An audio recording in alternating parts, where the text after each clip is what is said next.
And this is doable everywhere. In 20 years, Nigeria can generate more than 4,000 megawatts of electricity. Tell me what is that in generating power. We used to have pipe-borne water even in the streets. We used to have electricity.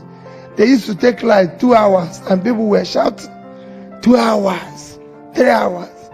Now it's become days.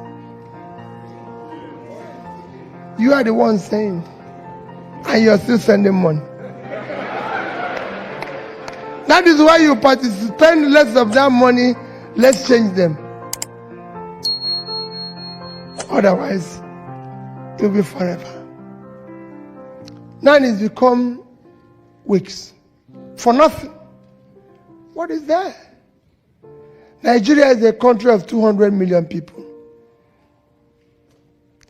The biggest country in Africa.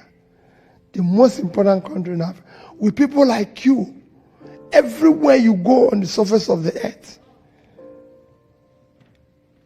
you see Nigeria playing the role of being an expert, role of being one of the best. The only place that is not working is Nigeria. So the biggest country with 200 million people, generating 4,000 megawatts of electricity, generating and distributing, and every day all you hear, power grid fail, this one fail. In every other country, you just go in and put your switch. You don't even know which is power company. Don't know. Nigeria is one story of the other. The second biggest country in Africa is South Africa in terms of economy. 60 million people. They are generating and transmitting and distributing about 50,000 megawatts. And we are doing 4. In the past 3 weeks, South African government had declared emergency in power. You can go and Google it.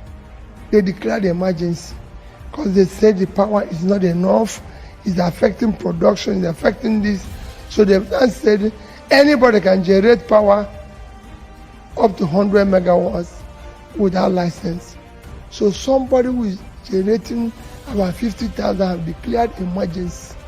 And somebody who is generating 4 have not even declared anything. When he should have done, what he would have done now is not to declare emergency, but I don't know what he would have declared. Maybe only God knows what he would have declared.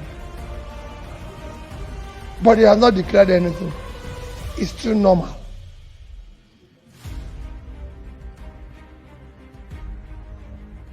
Countries have declared war on criminality. Nigeria has not done that. Because it was not necessary.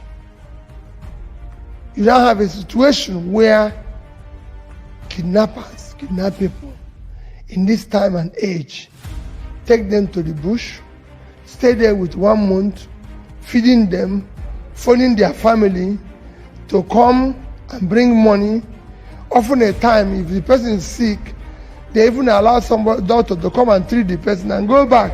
But the police don't know where they are.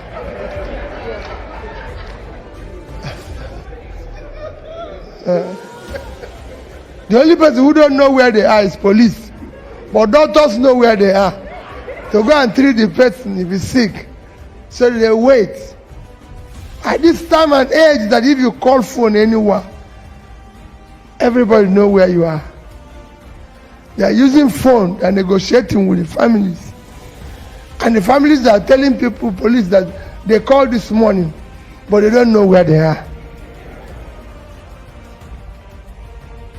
These are the confusions we want to stop.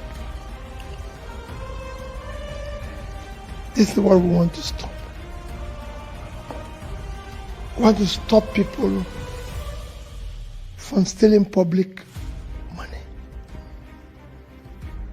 They will tell you, no, you can't stop corruption. And nonsense. We know those who took the money. It's very easy. The easiest thing you can fight is corruption. We have all sorts of things. We want to cut down the cost of governance. It is totally unacceptable. You make Peter Obi governor, he becomes the richest person in the state. In any country where politicians or those in government are richer than business people, the place is failed. Professors in university are on strike. Nobody is negotiating with them. We are negotiating with bandits.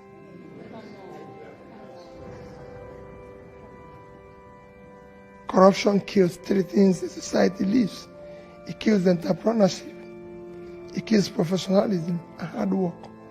You're negotiating with bandits, but you can't sit down with university professors and you want them to continue to do research and be able to find solutions to what is happening in society. Why don't I become a bandit and negotiate with government?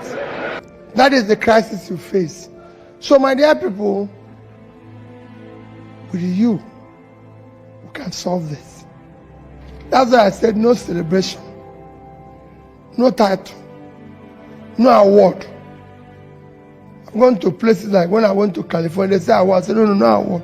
Every award now will wait till after government.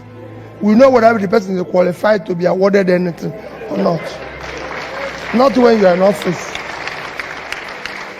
Because we have heard this type of story before, where people come and tell us glossy stories and then do the opposite. But remember what I said, and what I'm going to tell you people now is that they must come direct and tell you.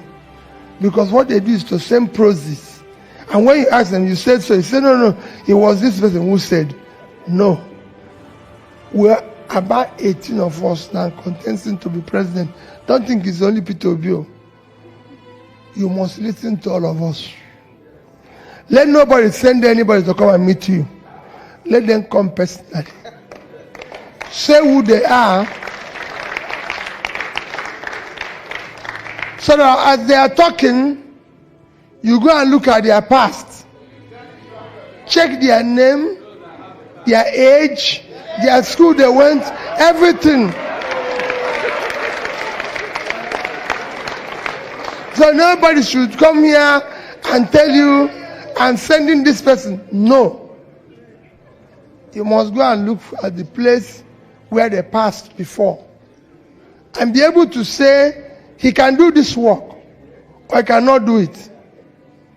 Because we now have a situation where, if you say, oh, it's people shout every day, say, what are you going to do? Because I'll listen to the questions you ask.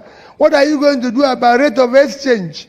What are you going to do about Naira? Naira used to be 1 Naira. Some of you left Nigeria when Naira was, when it was 67 kobo. When dollar was 67 kobo. Some of you left when it was 1 Naira to $1.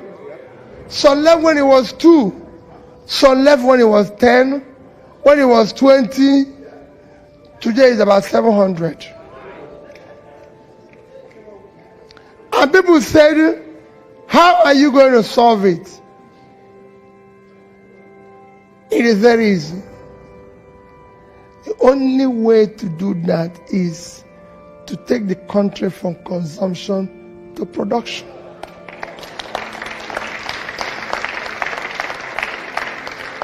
If you produce goods and export, if you produce goods today and export, you stabilize the Naira and the rate will continue to adjust. It's a simple thing. If you produce goods and export, I hear you raising your hand, we'll talk about it, you continue to manage your own. It's a simple thing. And I can give you examples of countries that have done that. Because mine is a very simple thing, is to say, ABCD country has done it. I'm a trader. And I know that the more goods you sell and have a better balance of trade, and you earn more dollar. The problem Nigeria have today, why the dollar is failing, is that we no longer earn dollars. We no longer have dollar resources. If we have dollar resources today, you continue to stabilize and the rates. That's it. Every other thing can be, but this is the basic thing you need to do. That is what you even need to do to make your economy work. Nigeria is 200 million people where there's no production. There's no production. If you look at that, go and check our export in 2021. A country of 200 million people living on 923,000 square kilometers of land. Our total export is 18 trillion 900 billion naira, including the famous oil. That's what we earned.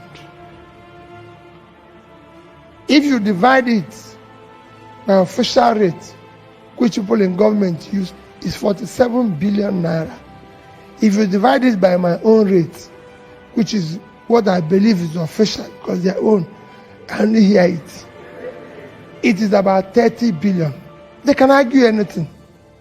For 200 million people, no. Because we have small countries. We have other countries who are doing the same thing. Vietnam is 100 million, which is half of our population. They live on 331,000 square kilometers of land, which is just a quarter of us. Their total export last year was $312 billion.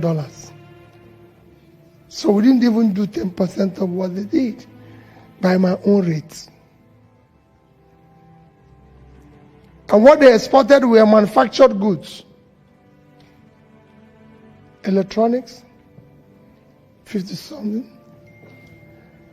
They did clothing, 30-something billion.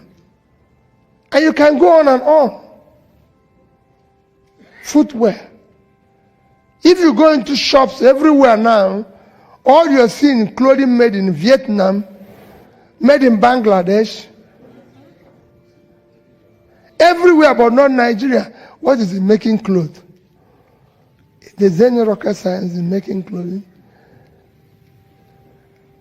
We used to have textile companies all over the place in Kaduna.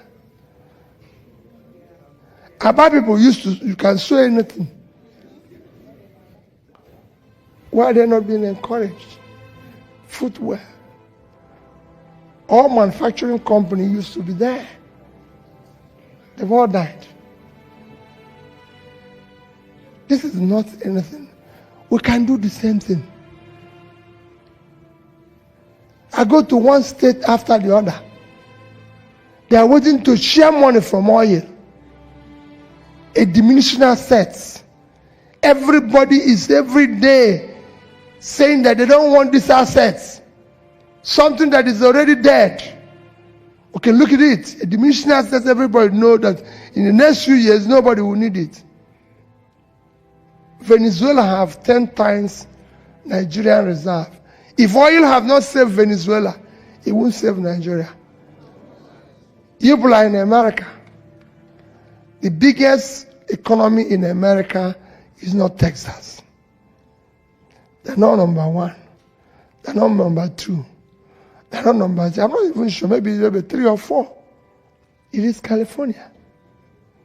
And what is powering California? Agriculture and knowledge. This we have in abundance. We don't know what to do with the vast land that we have in the north. I went to Niger State. They're complaining to me they're not getting enough allocation from the federal government resources. And I said to the governor, you don't know what you're talking. You're sitting on 76.3 thousand square kilometers of land. That is 2.5 times the size of Netherlands. Netherlands is, minus water is about 3,000 square kilometers. Last year, the total agricultural export is $120 billion. Imagine if Niger State can feed themselves, feed Nigeria, and export just 1% of that is $1.2 billion. At my rate, 750 billion naira, 5 times their budget, but they are waiting for money from oil for 3,000 a month. When they have facilities that can give them 50 billion every month, because that's what they are doing to you. So you are sending money to your relations who are not doing anything. No, we want them to be factory workers. So when your money goes there, it becomes an investment. It's a win-win. They are gaining something, you're gaining something. Because they are not doing anything, even if you send money today for them to build your house, they will eat it. That must stop. Nigeria must be a productive country. That's what you do here. Do you see any free food anywhere here? Who will give you? If you make mistake, you end up in police now. If you still eat free food. So why will you encourage what you encourage? That is what we are begging you. That is what we are going around to tell you. To help. Help. Become an advocate. Help us in the advocacy. Put in whatever resources you have in what we are doing for us to change it. That's not, it doesn't not be part of it. In a conclusion, before we ask questions, even when we succeed, don't go away. Don't go away. Because that's the part of the problem. Sooner you elect Peter Obi, then you go home and say, okay, Peter Obi goes there and start answering His Excellency. While he was preaching, he said, oh, we are going to move from point A to B. When he goes there, he start telling you people what I saw when I went in. Not, we don't want him, everything he needs to see, I've seen it now. So I know what we want to. All we say is, Peter, go there.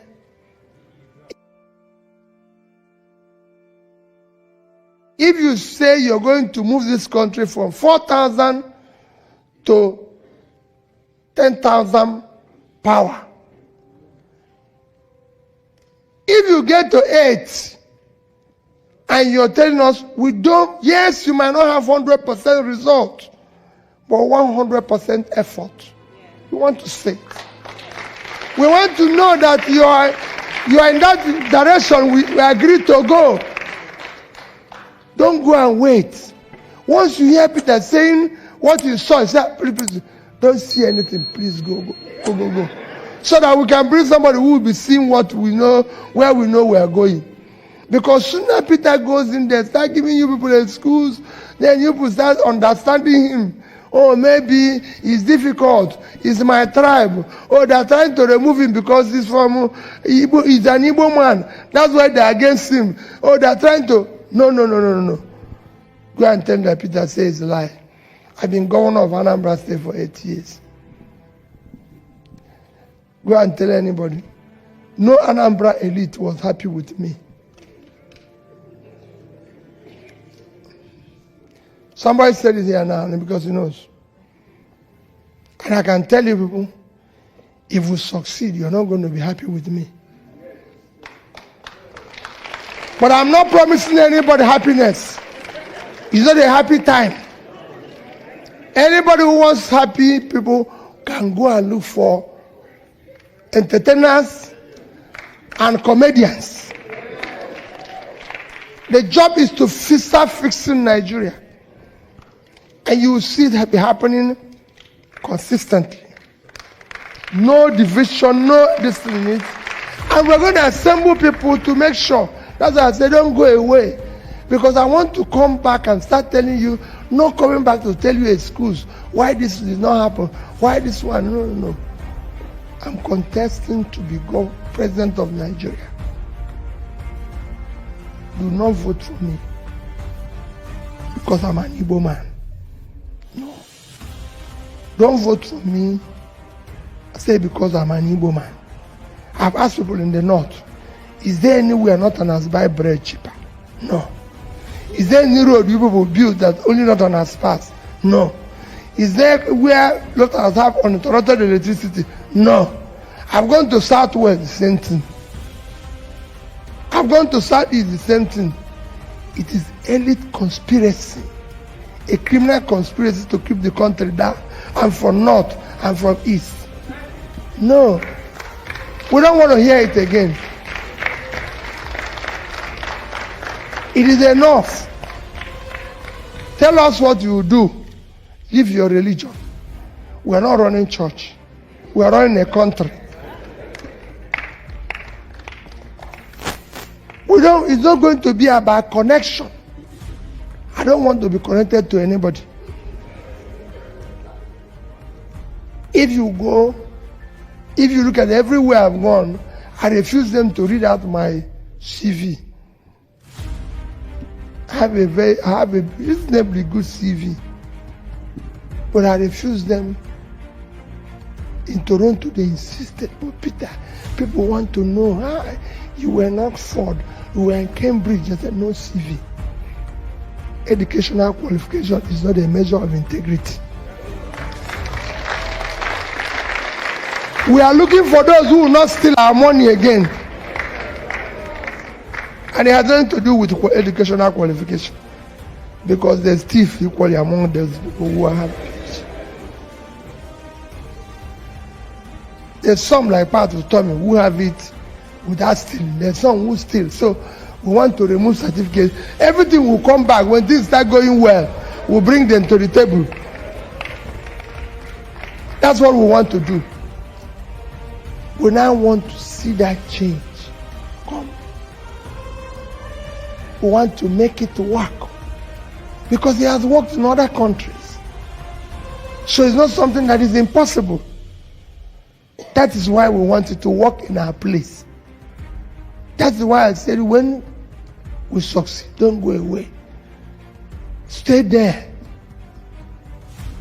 Be the gadfly to know when the wife started wearing the type of diamond they were not wearing before and say, something has changed. Where did this woman get the money? Is buying this. Because this is a confusion we create. The wife will now start wearing something he's not been wearing before. And everybody says, gorgeous, but it's our money. We want the money to go to school. We want to put it in education of our children. We have now overtaken India in infant mortality. A country of 1.4 billion, a country of 200 million have overtaken them. We want it to go in saving the life of our children, not for the wife to be wearing diamond. There's no amount of diamonds, sorry, you will wear for that poor country that will make you a rich country. No. So it's time to remove all sort of gorgeous dressing and face school, face health, face everything. That's what we want to kill.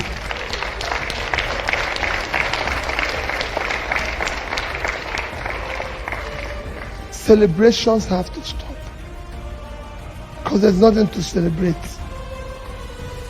It will come back when we have fixed system. That's what we want to do. I'm extremely appreciative of your time this evening. But remember, you have no other country except this one called Nigeria. Even if you like, be a citizen of America, Japan, Britain combined. They will still ask you in a form you feel your original, and you put Nigeria. While you say where you nationalize, you must say where you started this journey. So since you are going to say it, election 2023, remember what I said, will not be about tribe, religion, or my turn, or connection, or anything. It is going to be about character, competence, capacity, commitment to start turning around Nigeria. Thank you and God bless you.